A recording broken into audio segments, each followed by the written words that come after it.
Okay, guys, so Prophet Bushiri, we all know Prophet Bushiri and his scandals, and once again, he's in the media. So, Prophet Bushiri is a Malawian prophet.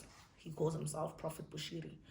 But, anyways, and he's also now a businessman, and so forth, and so forth, and so forth. Prophet Bushiri has been caught up in many scandals of abusing young girls sexually in his church, of money laundering, money from the governments in Malawi to South Africa. He's not necessarily the most squeakiest clean guy, but you know what? South Africans are so gullible and Christians are so gullible and they'll do absolutely anything, in the name of the Lord, unfortunately. So here's Prophet Bushiri again. He's this time fighting with Prophet Mboro. Prophet Mboro is another one, or who is unfortunately South African. And he has also been caught in many scandals of being called also a rapist. He's the same pastor, guys, who sprayed people doom, as you can see in this video below. That's Mboro. So basically they had war, the two prophets, the big scandalous, mischievous, corrupt people who claim to be the people of the Lord. Interesting fact, Prophet Bushiri during lockdown asked people to, just because churches are closed down, it does not mean that you must stop giving to the church. Here are my bank details, donate. As you can see in this video below. Who does that? During lockdown, people were displaced. People were lost their jobs.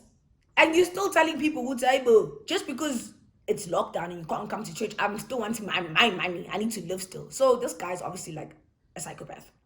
So he's taken Mboro to court, and he's applied for an urgent interdict, interdicting him from basically, slandering his name on social media.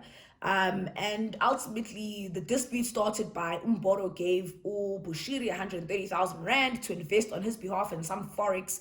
But anyways, so he gave 130,000 rand to invest on his behalf or whatever, because now he's a forex guru as well. That's when you know. Usungena guleo, usungena guleo category, forex. I don't trust any forex people. I mean, if you're not a bank and you're busy telling me you're a forex trader, sorry, dog, count me absent and give me a 0.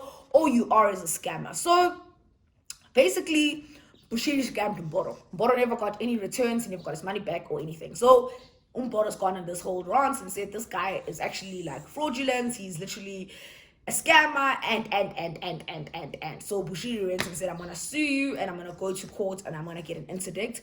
Well, guess what? Bushiri lost, and for once the courts have actually made a good decision, because ultimately the courts have said, but did this guy give you money or not? Yes, he did.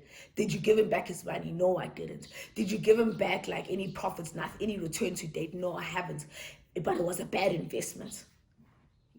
It sounds very much like forex, guys. So Bushiri, you're judging about, because now the question is, how many church members' money have you been taking and saying investing in forex as well?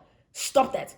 And honestly speaking, can the South African government, can the ANC just actually, first of all, these churches that are just operating tax-free, but they can invest 130,000. Where have you seen a pastor in the Catholic Church that doesn't get, pastors in the Catholic Church, priests in the Catholic Church and in the Anglican, the traditional, the Calvinistic churches, they don't get paid 550.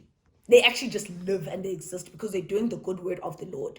But these pastors who don't belong to any denomination, who just woke up one morning and said, I want to open a church, are making millions of people that already have absolutely nothing. And it has to stop.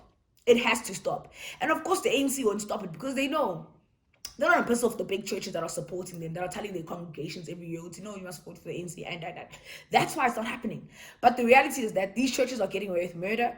They're laundering money, and actually, like, absolutely nothing is happening to them. And especially these foreign ones that are coming into the country and then starting churches here that they could have never started back in their hometowns and back in their homes. But here in South Africa, they're starting churches and they become multimillionaires, they become big business in South Africa of poor people's money. Enough is enough. Bushiri, go back to Malawi. If you're so powerful, in Malawi, you'd have a church and you'd have a following and you have a congregation and you can go do that there.